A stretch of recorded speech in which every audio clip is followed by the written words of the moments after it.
Hello दोस्तों, कैसे हैं आप सब लोग। और भाइयों, मैं जानता हूँ आप सब सोच रहे होंगे कि इतने दिनों से वीडियो कैसे नहीं आ रही हैं। ठीक है, 14-15 दिन हो गए।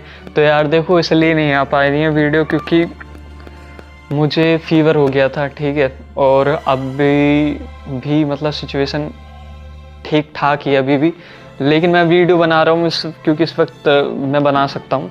तो भाई आज की वीडियो में मैं बात करूँगा एक टॉपिक अभी रिसेंट न्यूज़ में चल रहा है इंडियन फुटबॉल के में, कि आखिर जो हमारे फॉरेन प्लेयर हैं, मतलब इंडियन ओरिजिन के जो प्लेयर हैं, वो कैसे इंडियन नेशनल कैंप का हिस्सा बन सकते हैं और कैसे वो आप सबको इंडिया की प्लेइंग लेवल में खेलते हुए दिखाई दे सकते हैं। ठीक है, तो ये यार ये बहुत बड़ा टॉपिक है।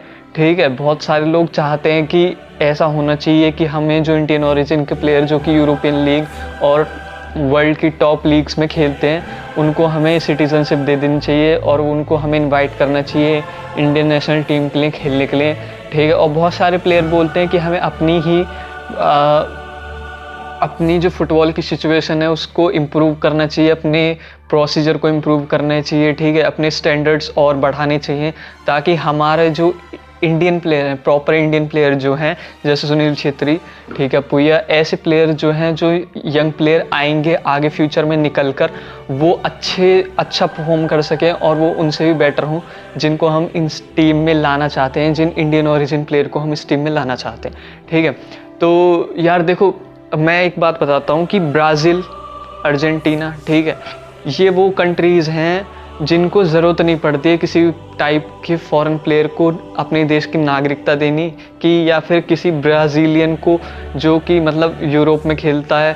ठीक है, वो उसके माता पिता ब्राज़ीलियन थे लेकिन वो ब्राज़ीलियन नहीं है। ठीक है, लेकिन वो ब्राज़ीलियन ओरिजिन का है, तो ऐसे प्लेयर को भी ब्राज़ील इन्वाइट नहीं करता क्योंकि उसका जो स्टैंडर्ड है ना फुटबॉल का, ब्राज़ील का, वो इतना हाई लेवल का है कि उसको ज़रूरत ही नहीं पड़ती। वो खुद, उसके पास ही इतने अच्छे अच्छे प्लेयर आते हैं यार।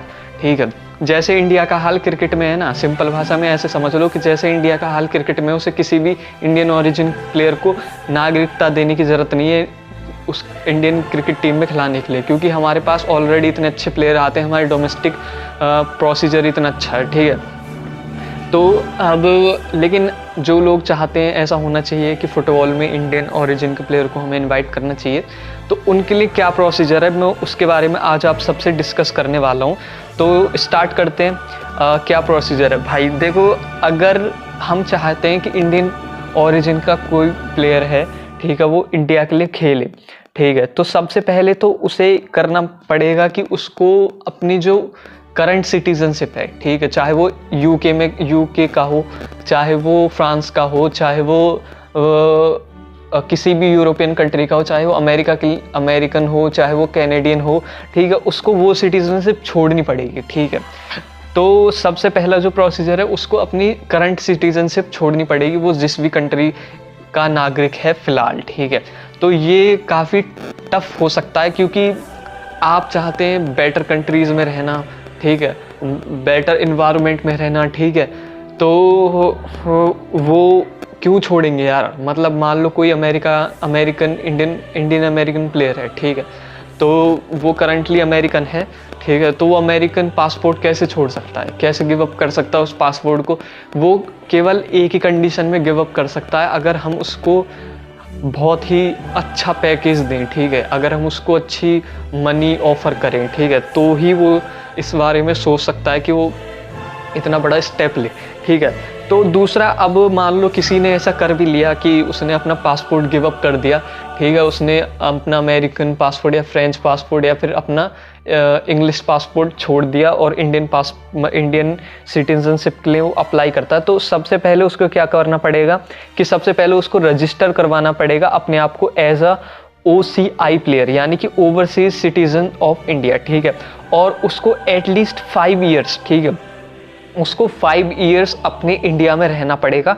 ठीक है, एंड ये मतलब प्रोसीजर है सिटीजनशिप के लिए अप्लाई। सिटीजनशिप लेने से पहले इंडियन ओरिजिन प्लेयर को इस प्रोसीजर से गुजरना पड़ेगा। ठीक है, तो पहले उसको अपना OCI में रजिस्टर करवाना पड़ेगा, ठीक है, उसके बाद उसको 5 साल इंडिया में रहना पड़ेगा। ठीक है, तो उसके बाद तो उसके बाद जो है गवर्नमेंट जो है उनको, जब वो अप्लाई करेंगे सिटीजनशिप के लिए, तो गवर्नमेंट उनमें से बहुत, अगर गवर्नमेंट को लगेगा तो गवर्नमेंट उनको अप्रूव कर देगी, ठीक है। गवर्नमेंट को नहीं लगेगा तो गवर्नमेंट उनको रिजेक्ट भी कर सकती है, ठीक है। तो ये प्रोसीजर है, ठीक है भाई।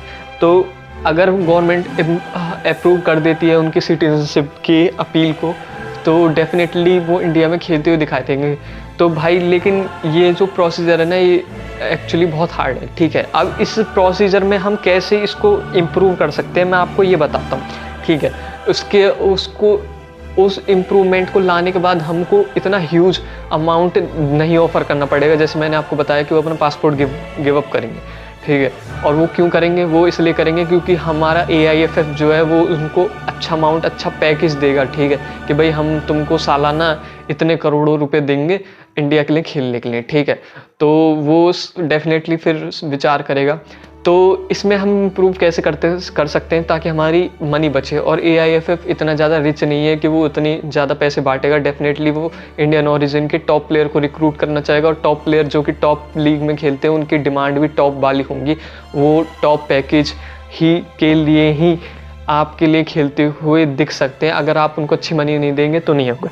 तो अगर हमको मनी को रिड्यूस करना है, अगर हम चाहते हैं कि हम अपना पैसा बचाएं, तो इंडियन गवर्नमेंट को इसमें एक सुधार करना पड़ेगा। उनको डुअल सिटीजनशिप अप्रूव करनी होगी। यार बहुत सारे कंट्रीज़ में देखो डुअल सिटीजनशिप है, जैसे स्विट्ज़रलैंड, ठीक है, फ्रांस, ठीक है, न्यूजीलैंड, ठीक है। डुअल सिटीजनशिप से क्या होता है, डुअल सिटीजनशिप से होता ये है बेसिकली कि आप दो देशों के नागरिक हो सकते हैं, ठीक है। अगर मान लो कोई प्लेयर ऐसा है जो फ्रेंच प्लेयर है, ठीक है, इंडियन फ्रेंच प्लेयर है या फिर इंडियन अमेरिकन प्लेयर है, तो उसको फिर अपना अमेरिकन पासपोर्ट गिव अप करने की ज़रूरत नहीं है, ठीक है। वो अमेरिकन भी होगा और साथ साथ वो इंडियन भी होगा अगर इंडियन गवर्नमेंट डुअल सिटीजनशिप को अप्लाई कर देती है। तो उसके बाद वो अमेरिकन लीग में भी खेल सकता है, ठीक है, और साथ ही साथ वो इंडिया नेशनल टीम के लिए भी खेल सकता है, ठीक है।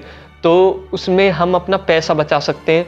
और क्योंकि उसको अमेरिकन नेशनल टीम में पार्टिसिपेट करने का मौका नहीं मिल रहा, क्योंकि वहाँ पर अच्छा कॉम्पिटिशन होता है, या फिर कोई इंडियन स्पेनिश प्लेयर है उसको स्पेन की नेशनल टीम में पार्टिसिपेट करने का मौका नहीं मिल पाता है, तो डेफिनेटली वो चाहेगा कि वो किसी नेशनल टीम के लिए भी खेले अपने क्लब के साथ साथ। तो वो बिल्कुल इंडिया अगर इनवाइट करेगा हम, फिर उसके बाद डुअल सिटीजनशिप के बाद, तो वो डेफिनेटली हमारे लिए खेलेंगे। और ये बहुत ही मतलब अच्छा स्टेप हो सकता है, ठीक है। तो भाई अगर हमको अपने पैसे बचाने हैं, ठीक है, तो डेफिनेटली हमको डुअल सिटीजनशिप को अप्रूव करना होगा। हमारी गवर्नमेंट को इस पर विचार करना पड़ेगा, ठीक है। और देखो मेरी पर्सनल राय क्या है, मेरी पर्सनल राय ये है कि अगर हम अभी बहुत अच्छे से ग्रोथ करना चाहते हैं, मतलब बहुत तेज़ी से ग्रोथ करना चाहते हैं, तो हमको इंडियन ओरिजिन के प्लेयर को इन्वाइट करना चाहिए। लेकिन अगर हम चाहते हैं कि चलो नेचुरली ग्रोथ हो, तो हम उनको इनवाइट ना भी करें तो भी चल सकता है। केवल हमें अपने स्टैंडर्ड्स को सुधारना पड़ेगा, ठीक है। हमको और अच्छी इन्वेस्टमेंट लानी होगी। तो भाई आज की वीडियो में इतना ही, अब कल मिलते हैं। Okay bye, love you so much.